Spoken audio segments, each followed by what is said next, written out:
Welcome students.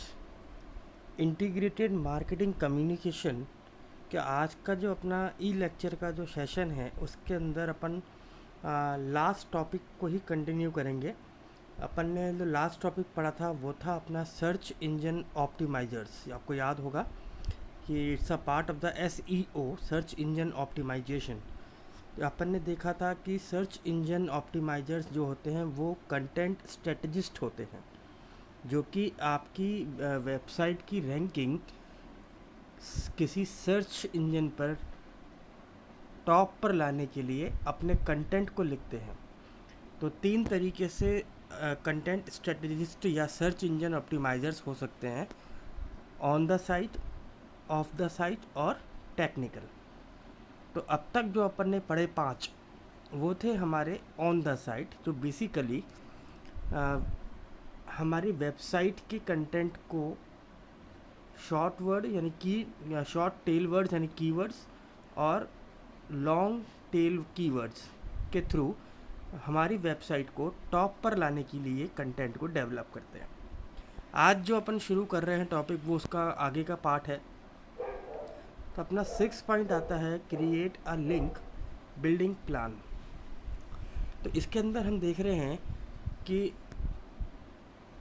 जो हमारे 5 pages हमने पहले भी देखा कि हमारे SEO on the site tactics के अंदर आ रहे थे, और उनका जो पार्ट था मेन कि वो थ्रू कीवर्ड्स के थ्रू हमारी वेबसाइट को क्या कर रहे थे, लिंक हमारी वेबसाइट की रैंकिंग को डेवलप कर रहे थे, हायर रेंज पे ले जा रहे थे। तो अब हम बात कर रहे हैं हमारे इस ऑफ द साइट, क्योंकि ये जो हमारे ऑफ द साइट होते हैं ये थ्रू लिंक हमारी वेबसाइट की रैंकिंग को हायर ले जाते हैं। तो ये जो लिंक डेवलप करते हैं ऑफ साइट वाले, ये ब्लॉग के थ्रू कर रहे हैं।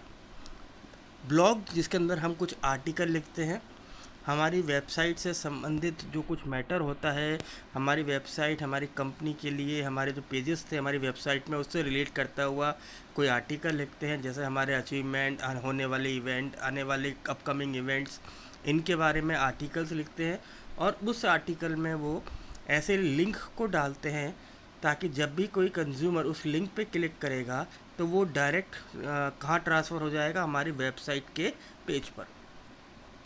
तो इस पॉइंट के अंदर हम लिंक डेवलप करेंगे अंडर द ऑप्टिमाइजर स्ट्रेटेजी।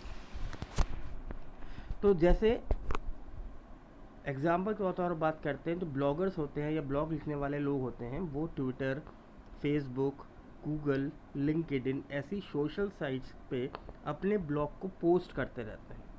अब जब कंज्यूमर उन ब्लॉग्स को पढ़ता है तो कभी ना कभी वो क्या करता है, उन लिंक्स को ओपन करता है, और जैसे ही वो उस पर क्लिक करता है वो आपको आपके क्लाइंट की वेबसाइट के पेज पर उसको डाइवर्ट कर देता है। इससे आपकी सर्च इंजन के अंदर आपकी जो वेबसाइट होती है उसकी रैंकिंग को बढ़ाता है। जितने ज़्यादा क्लिक उस वेबसाइट पे क्लिक होंगे, कंज्यूमर देखेगा, उतने ज़्यादा आपकी सर्च इंजन पर वेबसाइट की रैंकिंग जो होगी वो हायर हो जाएगी। तो ये एक अनादर स्ट्रेटेजिस्ट का वे है स्ट्रेटेजी करने का, ताकि आपके क्लाइंट की वेबसाइट की रैंकिंग इंक्रीज होती चली जाए। 7 पॉइंट आता है हमारा compress all media before putting it on your website. Under this strategy ये सॉरी, ये एक स्मॉल पॉइंट है, एक इम्पॉर्टेंट स्मॉल कंसेप्ट है, बट काफ़ी इम्पॉर्टेंट स्टेप है। जैसे जैसे कंटेंट राइटर ब्लॉग के थ्रू आपकी वेबसाइट को ग्रो करते हैं, यानी आपकी वेबसाइट की रैंकिंग को बढ़ाते हैं, वैसे वैसे आपको ज़रूरी हो जाता है कि आप अपनी वेबसाइट पर कंटेंट को अपलोड करना शुरू कर दें, जैसे इमेजेस के तौर पर, वीडियोस के तौर पर, या उससे रिलेटेड कोई और कंटेंट जो हमें उस ब्लॉग को सपोर्ट करे, हमारी वेबसाइट उस ब्लॉग को सपोर्ट करे।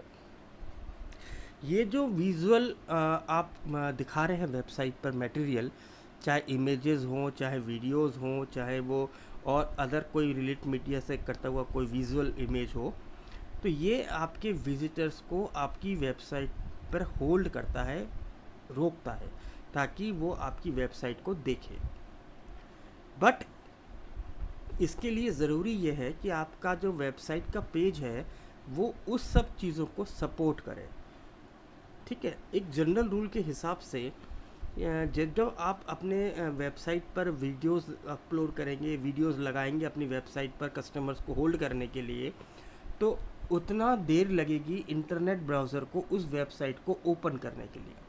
जैसे अभी आप कोई वेबसाइट ओपन करिए जिसके अंदर बहुत सारा कंटेंट हो, बहुत सारी इमेजेस हों, बहुत सारी वीडियोस हों, तो वो वेबसाइट जो है बहुत धीरे धीरे ओपन होती है। क्यों? क्योंकि इंटरनेट ब्राउज़र बड़ी फाइलों को ओपन करने में टाइम लगाता है,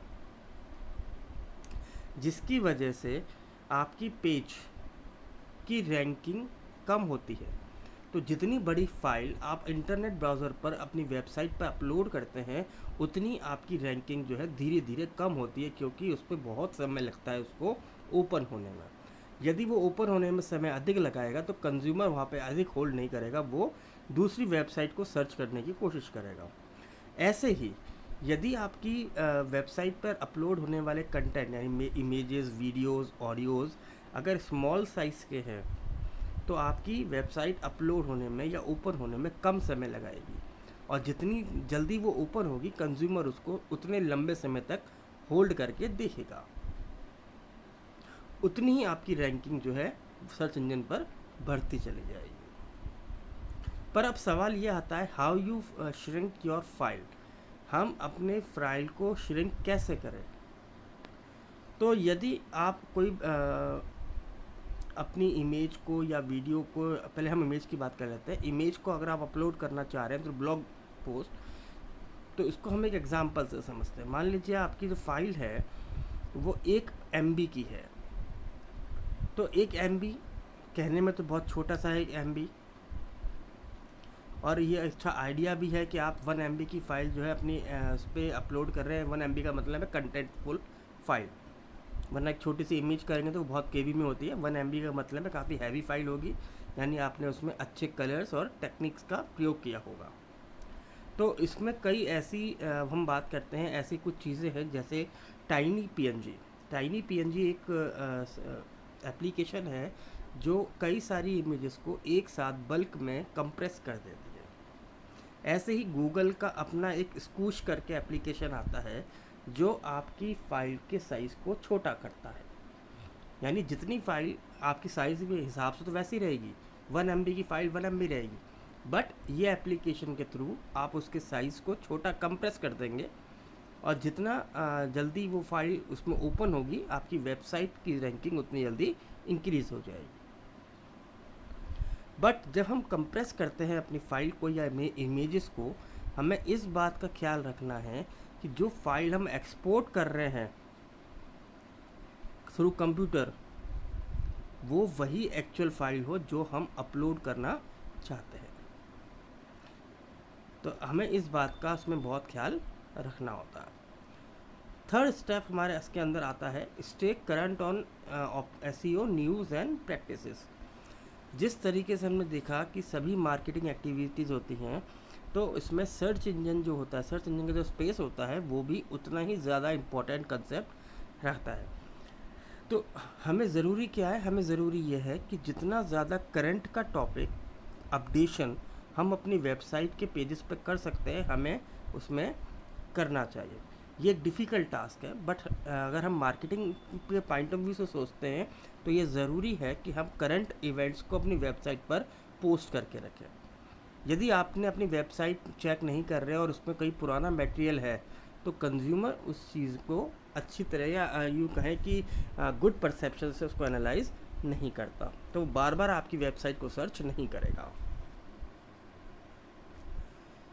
तो इस पॉइंट का अगर हम समरी करें तो इसका पॉइंट का समरी ये आती है कि being as a SEO optimiser strategist, मुझे क्या करना है, मुझे अपनी क्लाइंट की जो वेबसाइट है, या बीइंग एज ए क्लाइंट मुझे अपनी वेबसाइट जो है वो रेगुलर बेसिस पे चेक करते रहना है और उसमें अपडेशन यानी चेंजेस जो है करते रहना है। देन आता है हमारा 9th पॉइंट, ये हमारा लास्ट पॉइंट है दिस स्ट्रेटेजिस्ट। ये कहता है measure and track your content success. जो ऑप्टिमाइज़र्स होते हैं वो बहुत ज़्यादा टाइम और एफर्ट्स आपकी वेबसाइट पर लगाते हैं, तभी आजकल डिजिटल मार्केटिंग का ज़माना है, क्योंकि सब चाहते हैं कि कंज्यूमर्स, आपकी क्लाइंट और आप या बीइंग एज ए क्लाइंट आपकी वेबसाइट को लोग देखें और आपकी सर्च इंजन पर रैंकिंग अच्छी हो जाए। तो इसके लिए वो कई बार बहुत सारे टाइम को स्पेंड करते हैं, देखते हैं, क्योंकि उनको बहुत सारे कंटेंट को देखना होता है। तो बहुत सारी ऐसी चीज़ें हैं, हम एक मैट्रिक्स डिज़ाइन कर सकते हैं इसके लिए कि डेली बेसिस, वीकली बेसिस और मंथली बेसिस पर आप अपनी स्ट्रेटजी को डिज़ाइन कर सकते हैं और ट्रैक भी कर सकते हैं। तो कैसे करते हैं? तो ये जो हम मैट्रिक्स बनाते हैं, ये बनाते हैं हम basis of organic traffic. Traffic का मतलब होता है हम एक सर्च इंजन, जैसे हम एक एग्जांपल लेते हैं गूगल। तो एक ऑप्टिमाइज़र जो होता है, अब वो गूगल पे डेली बैठ के एक मैट्रिक्स बनाएगा जिसके अंदर वो एक तरफ तो पर्टिकुलर्स लिख लेगा, बाकी बेसिस पे क्या लिखेगा, डे या वीक या मंथ। अब उसमें वो बैठ के क्या करता रहेगा, वो दिन भर इस चीज़ को एनालाइज लगाएगा कि डेली बेसिस पे वो कौन कौन सी चीज़ें हैं जो कंज्यूमर सबसे ज़्यादा क्या करता है, देखता है, वो कौन से वेबसाइट है, वो कौन सा कंटेंट है जो कंज्यूमर सबसे ज़्यादा इंटरेस्टली देख रहा है। ऐसे ही डेली बेसिस पर, फिर आगे बढ़ के उसको वीकली बेसिस पर, और फिर उसको आगे बढ़ के मंथली बेसिस पर हमें इसका एक मैट्रिक्स बना लेना है। तो ये जो हमारी स्प्रेडशीट या एक्सेल शीट तैयार होगी, ये हमारे को ट्रैक करने में मदद करती है। अब इतनी मुश्किल चीज़ें हम कैसे करेंगे, क्योंकि एक पर्सन इतना ज़्यादा इन्वॉल्व कैसे होगा, हमें ये कैसे मालूम चलेगा कि वो कौन कौन सी कंटेंट है जो कंज्यूमर दिख रहा है, क्योंकि दुनिया इतनी बड़ी है, Google world wide application search engine आता है, हम इसको कैसे एनालाइज कर पाएंगे कि कौन सा कंज्यूमर कौन से कंटेंट को देख रहा है और कितनी बार देख रहा है। तो इसके लिए भी हमारे पास क्या ऑप्शन है, हमारे पास एक ऑप्शन आता है SEM रश। तो ये जो एप्लीकेशन है, इसका मतलब है स्ट्रेटेजिक सर्च इंजन रश, जो कि आपको ये बताता है कि थ्रू कौन कौन से ऐसे कीवर्ड्स, कौन कौन से ऐसे सब टॉपिक्स हैं जो डे बेसिस पर सबसे ज़्यादा दुनिया में लोगों ने सर्च किया, और इन वर्ड्स, कीवर्ड्स का, इन सब टॉपिक्स का, इन कंटेंट का आप क्या बना सकते हैं, एक स्प्रेडशीट तैयार कर सकते हैं, एक मैट्रिक्स आप तैयार कर सकते हैं, जो कि आप अपने को एनालाइज करने में मदद आपको मिलेगी। तो इसको आप थ्रू गूगल शीट या वेब एनालिटिक्स पेज के थ्रू भी क्या कर सकते हैं, आप इस ट्रैफिक को मैनेज कर सकते हैं। तो इसलिए हम देखते हैं कि जो ऑप्टिमाइज़र्स होते हैं वो बहुत ज़्यादा टाइम और बहुत ज़्यादा एफर्ट्स एक वेबसाइट की रैंकिंग को अपग्रेड करने में स्पेंड करते हैं। तो ये हमारी कुछ 9 स्ट्रेटजीज़ थी जो अपन ने लास्ट क्लास में और इस आज के सेशन में अपन ने स्टडी करी। अब आता है हमारे पास क्या, SEO process, search engine optimisation का क्या प्रोसेस होता है। एक बार आपने थ्रू 9th पॉइंट हम एक मैट्रिक्स को तैयार कर ले, एक प्लान बना लें, अब ज़रूरी है कि उस प्रोसेस को कंटिन्यू ऑप्टिमाइज़ करने की, जो कि आपके वर्ड्स और आपकी न्यू थिंग्स से रिलेट करते हैं। तो उसके लिए कौन कौन से स्टेप्स आपको फॉलो करने चाहिए, हम उसके बारे में बात करेंगे। पहला आता है आपका हिस्टोरिकली ऑप्टिमाइज योर कंटेंट।